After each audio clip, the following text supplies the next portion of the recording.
So you may be wondering what's been happening lately in the court case Daybreak Studio has raised against the developers running the emulated Everquest server, The Hero's Journey.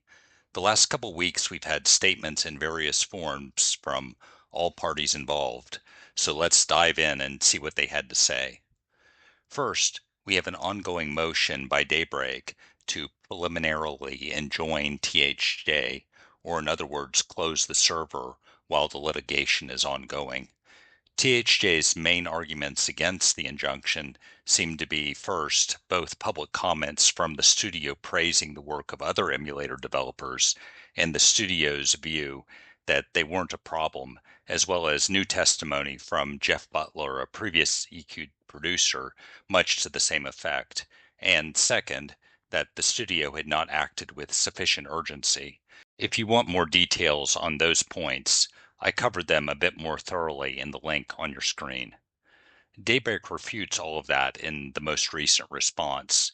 They draw a distinction based on commerciality of the other emulators versus what THJ has done, with the allegation being that THJ has taken in more money than would be reasonably needed just to run the servers and other maintenance type of work. All the financials are redacted from the public at this point, and it's not clear from the redactions if the court will have yet an idea on how much THJ took in donations, but presumably that information would be available at some point to check that claim. Second, the studio claims it was not aware of the nature of THJ's alleged copyright infringement until within 3 months of the lawsuit being filed, and that the email that had been sent from THJ to Daybreak had ended up spam filtered. It was mid-June when they filed the lawsuit. I'm fairly certain some string text associated with THJ had been moderated from EQ's forums and Discord much earlier than March, but I guess that's one for the evidence and discovery to sort out, since memories, especially mine, can be bad. Maybe they just didn't have good communication up the chain of command on this topic, so management didn't figure it out until much later. Not a good look in any case that the studio says it wasn't aware of THJ until so late, given the reaction by the community to it. THJ did a last-minute response to this, pointing out a few things, but the judge didn't allow it to be considered at least for the decision on the injunction, so I'm not going to cover it at this point. And that's kind of where we stand on that one, basically in a holding pattern until we get a ruling from the judge. With the oral arguments being more than a week ago, I think it's fair to say the judge is going to explain quite a bit of the reasoning, however that ends up. All right, next up we got Enad Global 7's quarterly earnings report. That's the Holdco Daybreak and Everquest wrap up into. We didn't really learn a lot from that since the most granular level they report at is studio level, and Daybreak has a bunch of stuff in there. Lord of the Rings Online, Magic the Gathering Online, Palia, etc. They changed the statement in their earnings report to claim EQ's negative performance was due to THJ, but without more granularity, one could only really speculate here.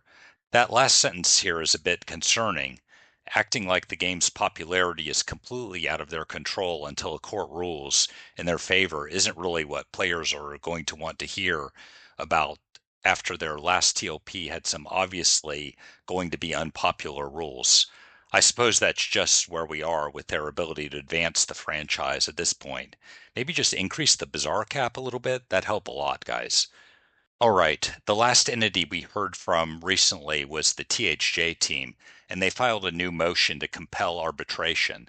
Quite a number of the complaints Daybreak made in their original filing centered on violations of the EULA, and here the THJ developers are basically pointing out that the operative EULA also states that any disputes need to be settled in arbitration first, based on that EULA and the Federal Arbitration Act. That would necessarily pause all the legal proceedings while the arbitration happens. It's not clear to me if they actually want to push it to arbitration and drag this out much longer, or if there's some other motivation here. I haven't played THJ in a while, but I've heard from some at least that the population has been waning quite a bit. maybe due to the inability to release new content while the lawsuit is ongoing. Maybe they're just trying to get Daybreak to refile based on just some of the complaints to narrow the case and drop the stuff related to the EULA, or refile against the LLC directly, which presumably never agreed to the EULA like the developers themselves did. In any case, that seems to be where everyone stands at the moment. And like I mentioned earlier, the next major thing is probably going to be the court's ruling on the injunction. Until then, good luck out there, everyone.